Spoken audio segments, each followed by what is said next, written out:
तो जेक मैथ का set 1 model question paper 2024-25 class 10 का हम लोग आज क्वेश्चन नंबर 7 से आगे जितने सारे क्वेश्चन सबको हल करेंगे 1 से लेकर 6 तक। अगर आप लोग नहीं जानते हैं तो मेरा इससे पहले का वीडियो पार्ट 1 देखिए, वहाँ पर सब 1 से लेकर 6 तक बताया गया है। तो क्वेश्चन नंबर 7 हम लोग देखेंगे। यहाँ पर बोल रहा है कि x² - 3x + 2 = 0 का एक मूल है। मतलब यहाँ पर जो ऑप्शन दिया है वो चारों ऑप्शन में इसका एक मूल कितना होगा, जबकि इस टाइप का क्वेश्चन का 2 ठो मूल निकलता है, लेकिन यहाँ पर एक ही मूल के बारे में पूछ रहा है। तो पहले इसको हम लोग हल कर लेंगे। तो हल करेंगे हम लोग इसको, तो लिखेंगे सोल्व में। क्वेश्चन मेरा क्या दिया हुआ है, x² - 3x + 2 = 0। तो हम लोग क्या इसको मूल जो है वो मूल हम लोग जो है 2-3 तरीक़ा से निकालते हैं। आपको जो तरीक़ा से आता है उससे निकाल सकते हैं।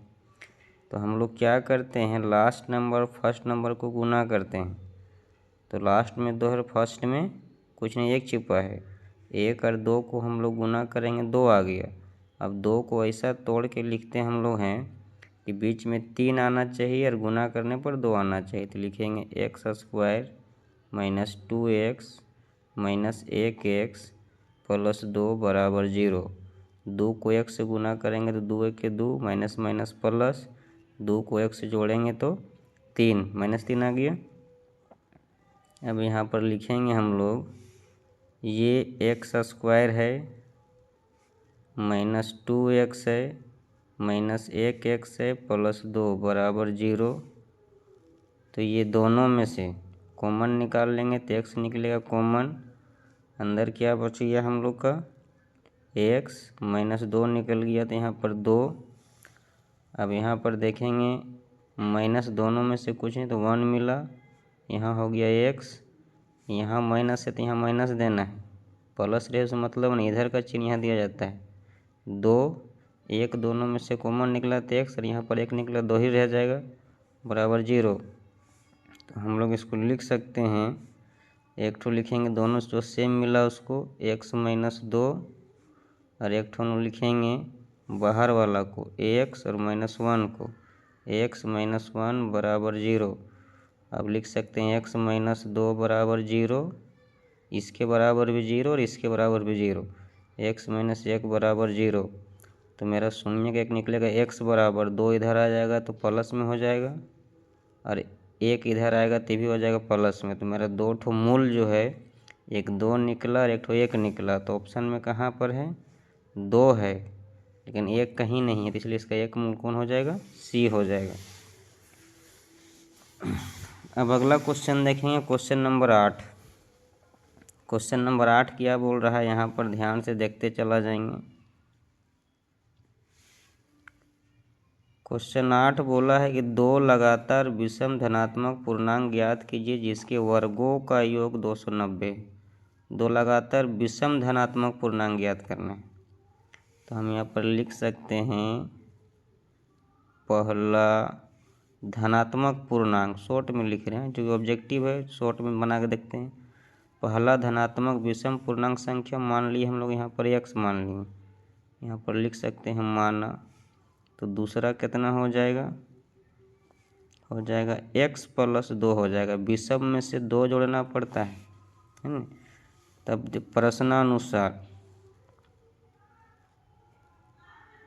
प्रश्नानुसार क्या बोला है क्वेश्चन, यहाँ पर क्वेश्चन हम लोग को बोला है कि दोनों का वर्गों का योग, जिसके वर्गों का योग मतलब दोनों को वर्ग करने बोल रहा है। पहला का भी वर्ग कर दिए और दूसरा का भी वर्ग कर दिए और दोनों को जोड़ देंगे तो कितना आ जाएगा, 290।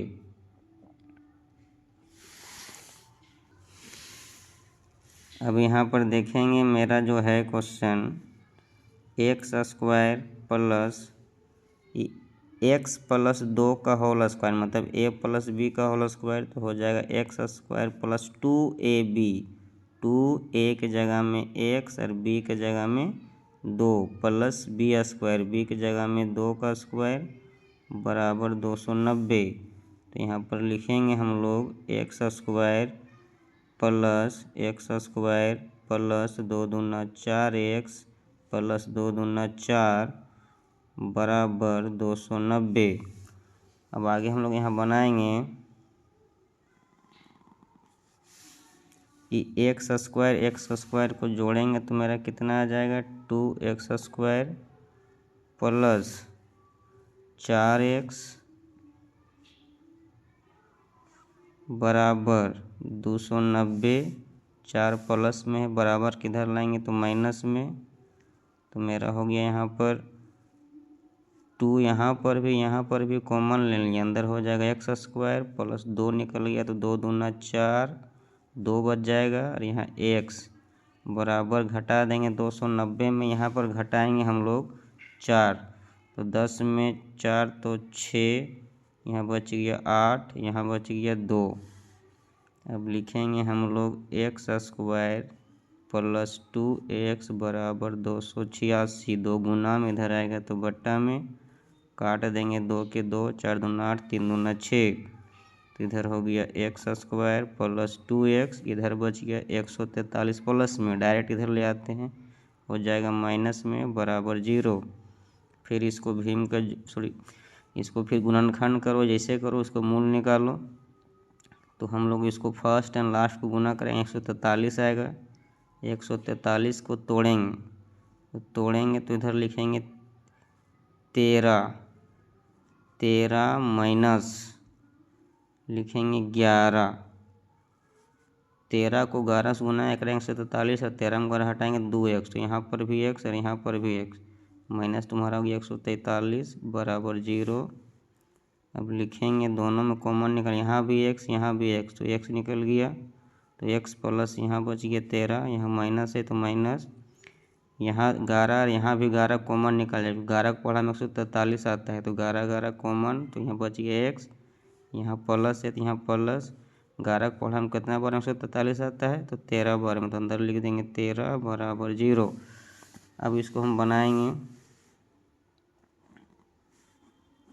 यहाँ पर लिखेंगे दोनों सेम है, दोनों में से एक ठो लिखेंगे x प्लस 13 और ये बाहर वाला x और माइनस 11 ये एक बार लिखाएगा, x माइनस 11 बराबर 0।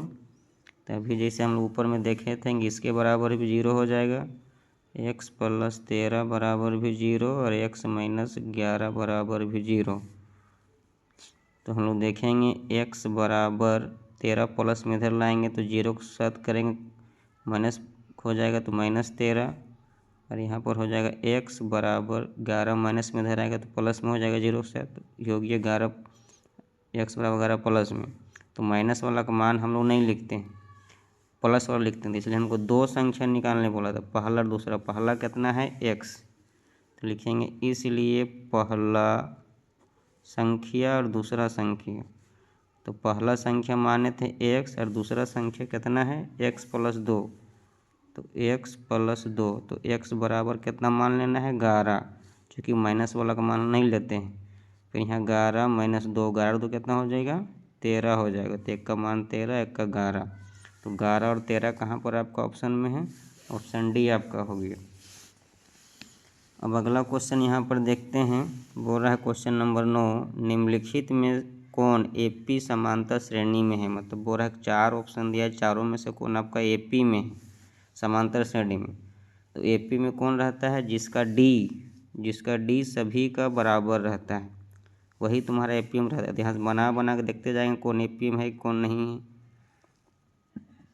जैसे पहले इसी के लिए बनाते हैं तो हम लिख सकते हैं क्या चीज़, D बराबर फॉर्मूला होता है A2 माइनस A1, या होता है A3 माइनस A2, ऐसे भी लिख सकते हैं। 2 ही ठो निकाल के देखते हैं, पता चल जाएगा। A2 कौन हो जाएगा, मतलब 1 2 3 4, मतलब ये A1 है, A2 है, A3 है, A4 है। A2 माने हो गया 4 माइनस A1 तुम्हारा हो गया 2 बराबर A3 कितना हो गया 8 और A2 कितना हो गया 4। अब यहाँ माइनस करो, 4 में 2 तो 2, 8 में 4 तो 4, तो दोनों बराबर नहीं, मतलब ये AP नहीं होगा। जैसे यहाँ पर निकाल के देखते हैं, डी बराबर A2 माइनस A1 बराबर फिर A2 माइनस A1। A2 माने कौन 3 हो गया, A1 माने पहला वाला 1, सॉरी यहाँ पर लिखेंगे A3 और यहाँ लिखते हैं A2। A3 कौन हो जाएगा 1 2 3 में 9 है तो 9, A2 कितना हो जाएगा 3, 3 में घटाएंगे 2, 9 में 3 घटाएंगे 6, भी बराबर नहीं है, डी का मान अलग अलग निकल रहा है, मतलब ये भी नहीं हो जाएगा। हम लोग देखते हैं इसमें, तो डी बराबर A2 माइनस A1 बराबर A3 माइनस A2। तो A2 का मान कितना A1 A2 हो गया, तो -6 माइनस A1, A1 का मान -10 है, पहले से माइनस और ये माइनस प्लस 10।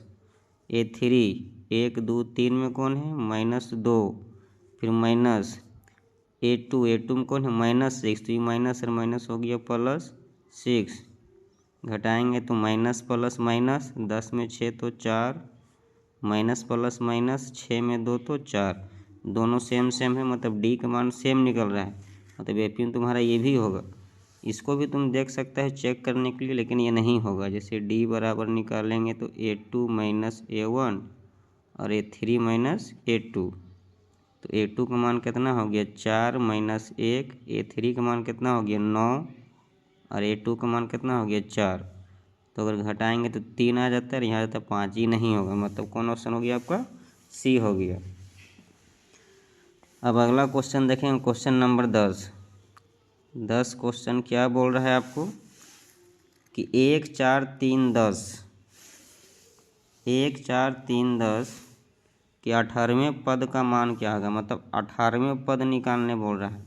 मतलब क्वेश्चन में आपको क्या बोला है कि A18 आप निकालिए, तो कैसे निकालेंगे हम लोग, तो सबसे पहले डी निकालते हैं। डी बराबर फॉर्मूला भी लिख रहे थे A2 माइनस A1।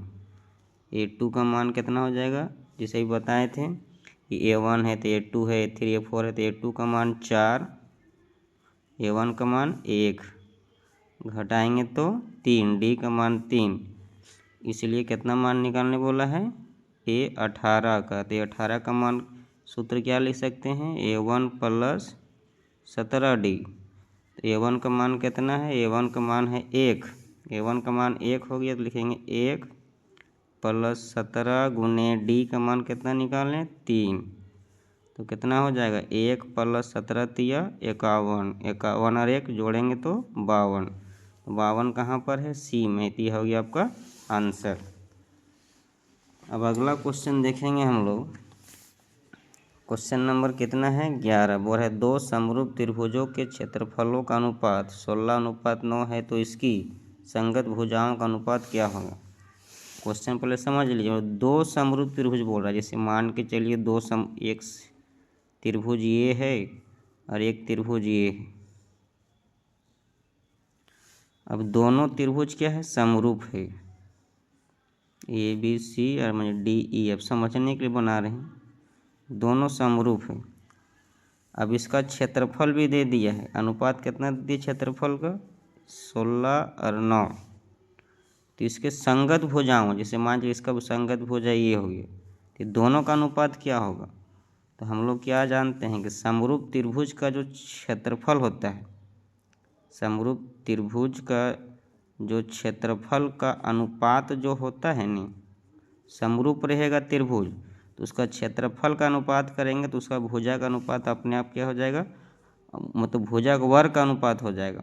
जैसे अगर इसका भुजा हम लेते हैं BC, इसका लेते हैं EF, तो इसका वर्ग का अनुपात हो जाएगा। तो एक का क्षेत्रफल दिया है 16 और एक का दिया है 9, स्क्वायर को इधर करेंगे क्या चीज हो जाएगा रूट में, तो एक भुजा ये हो गया और एक भुजा ये हो गया।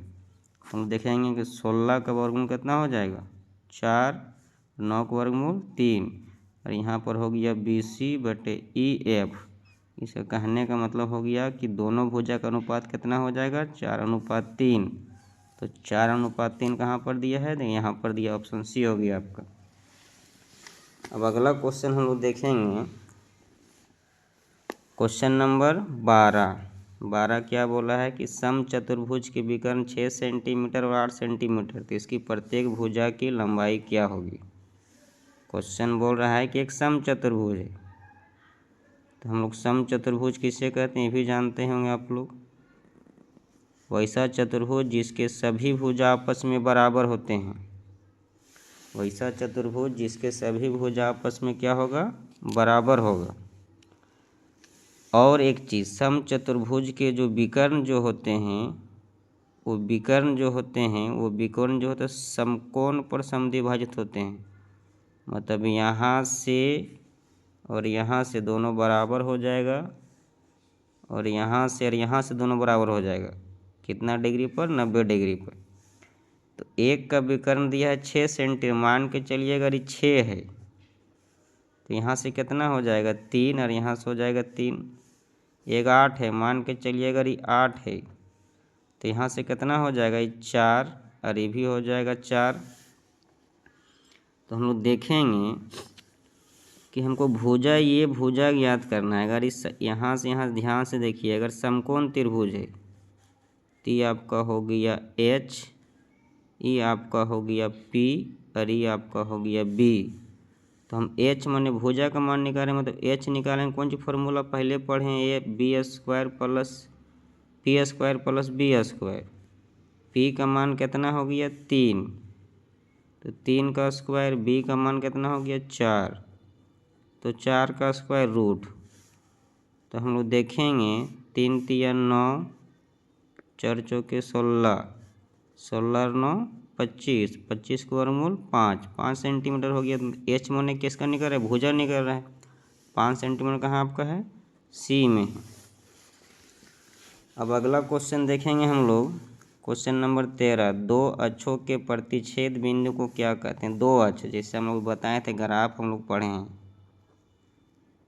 इसको बोलते हैं y अक्ष और इसको बोलते हैं x अक्ष। और दोनों जिस बिंदु पर कटता है, जैसे इस बिंदु पर कैसे कौन सी बोलते हैं, मूल बिंदु बोला जाता है। तो मूल बिंदु मतलब मूल यहाँ लिखा है, तो ऑप्शन बी हो जाएगा। अगला क्वेश्चन क्या बोल रहा है, ध्यान देखिए कि y अक्ष से 5 इकाई युग्म को x अक्ष पर एक बिंदु P स्थित है, तो बिंदु का निर्देशांक ज्ञात कीजिए। मतलब इस बिंदु का निर्देशांक, आप लोग ग्राफ पढ़े होंगे, थोड़ा सा याद दिला देते हैं। इस प्रकार अगर ग्राफ रहता है तो इधर रहता है ये x अक्ष हो गया, ये y अक्ष हो गया, माइनस में प्लस में, ये प्लस में और ये माइनस में। अगर मान के चलिए कोई बिंदु यहाँ पर ऐसे रहता है R, अगर ऐसे डॉट डॉट यहाँ पर 2 माइनस में है, डॉट डॉट मान के चलो 3 में है, तो R का निर्देशांक क्या होता है, निर्देशांक का मतलब हो गया x और y का मान लिखना। तो R बिंदु x में कितना में सट रहा है, -2, और y में कितना में सट रहा है, 3 में। तो इसका निर्देशांक हो गया 2 - 2, 3। उसी प्रकार यहाँ लिखने बोला है। इसको क्वेश्चन को पहले ध्यान से समझ लीजिएगा। क्वेश्चन बोला है कि y अक्ष से बोल रहा है, और ये x हो गया, ये प्लस और ये माइनस। y अक्ष से 5 इकाई युग्म और x अक्ष पर बिंदु P है। मान के चलो बिंदु कोई P जो कहाँ पर है, x अक्ष पर है। बिंदु P जो है तुम्हारा x अक्ष पर है, लेकिन y अक्ष से कितना इकाई, 5 इकाई पर, मतलब यहाँ पर 5 है, तुम्हारा 0 हो गया। तो इस बिंदु को जो है P बिंदु का निर्देशांक निकालना है। निर्देशांक मतलब क्या होता है, बोले x और y का मान। तो P बिंदु x में कहाँ सट रहा है, तो 5 में खुद सट रहा है, और y कितना हो जाएगा, 0 हो जाएगा। कहीं नहीं सट रहा है, मतलब 0 में सट रहा है, तो इसका हो जाएगा 5 और 0 हो जाएगा इसका। तो ऑप्शन कितना है, A 5 और 0। अब देखिए यहाँ क्वेश्चन क्या बोला है, क्वेश्चन 15 कि यदि साइन A बराबर 3/4 तो कोसे का मान निकालिए। तो क्वेश्चन क्या बोला है, ध्यान से देख लेंगे। क्वेश्चन बोला है कि साइन A बराबर 3/4 है। तो साइन A बराबर 3/4 मतलब साइन का फॉर्मूला क्या होता है, P/H। इसका मतलब P का मान 3 और H का मान 4। तो किसका मान निकालने बोला है, कोसेक A का। तो कोसेक A बराबर फार्मूला क्या होता है, H/P होता है। H का मान 4 हो गया और P का मान कितना हो गया, 3। तो 4/3 कहाँ पर मान दिया है, A में, तो इसका आंसर हो गया A। अब अगला क्वेश्चन हम लोग देखेंगे। अगला क्वेश्चन को ध्यान से देखिए। क्वेश्चन क्या बोला है कि sec A plus 10a into 1 minus sine A बराबर है, मतलब ये किसके बराबर है, साइन ए कोसे सेक ए या कोसेक ए। तो सबसे पहले इसको सोल्व करके देखेंगे तब पता चलेगा। क्वेश्चन हम लोग को क्या दिया हुआ है, sec A plus 10a into 1 minus sine A. तो सबसे पहले इसको तोड़ेंगे, जो भी फॉर्म टूटता है तो सेक का उल्टा क्या होता है, 1/cos ए।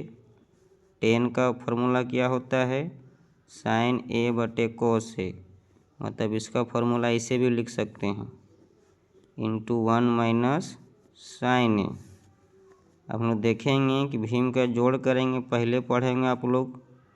तो कोस दोनों सेम सेम रहता है तो एक लिखाता है, और ऊपर वाला को इसके साथ जोड़ रहता है तो जोड़ देते हैं ना, घटाव रहता है तो घटा देते हैं। भीम का जोड़ शॉर्ट में इसी तरह बनता है। तो 1 माइनस हो गया साइन ए। अब इसके नीचे कुछ नहीं तो एक छिपा हुआ है। अब हम लोग देखेंगे कि ऊपर वाला ऊपर से, इसका मतलब यहाँ गुना में है, मतलब ऊपर वाला ऊपर से गुना होगा, मतलब 1 प्लस साइन ए। ऊपर वाला जो ऊपर वाला से गुना हो किससे, 1 माइनस साइन ए बटे नीचे वाला नीचे से गुना हो, कोस को 1 से गुना करेंगे तो कोस ए हो गया। अब देखिए यहाँ भी 1 है, यहाँ भी 1 है, ये ए हो गया तो भी ए। ये साइन है तो यहाँ भी साइन है, ये बी हो गया तो भी बी। फार्मूला में है ए प्लस बी इंटू ए माइनस बी का सूत्र क्या होता है, ए का स्क्वायर, एक जगह में 1 का square, minus B square, B की जगह में किसको लिखेंगे, साइन ए का स्क्वायर बटे क्या हो गया, कोस ए। तो हम लोग यहाँ पर लिख सकते हैं 1 का स्क्वायर कितना आ जाएगा, 1 माइनस साइन का स्क्वायर करेंगे तो कितना आ जाएगा, साइन स्क्वायर ए बटे नीचे बच गया कोस ए। 1 माइनस साइन स्क्वायर ए बराबर सूत्र क्या होता है, कोस स्क्वायर ए बटे कोस ए। कोस का स्क्वायर है मतलब कोस को 2 बार लिख सकते हैं, कोस ए गुने कोस ए बटे नीचे कोस ए। कोस को कट गया तो क्या बच गया, कोस ए। तो कोस ए कहाँ पर है, बी में, तो इसका ऑप्शन हो गया बी। अब अगला क्वेश्चन क्या बोला है, यदि 10a बराबर √3 तो a का मान क्या होगा। ध्यान से क्वेश्चन को देखिए। बोल रहा है कि यदि 10a बराबर √3 है तो a का मान कितना होगा, तो मतलब a का मान जो है कितना होगा, 90, 60, 45, 30। तो हम लोग क्या पढ़े हैं, 10 सबका मान हम लोग पढ़े हैं, 0 डिग्री का पढ़े हैं, 10 30 डिग्री का पढ़े हैं, 10 45 डिग्री का पढ़े हैं, 10 60 डिग्री का, 90 से पढ़ते गए हैं।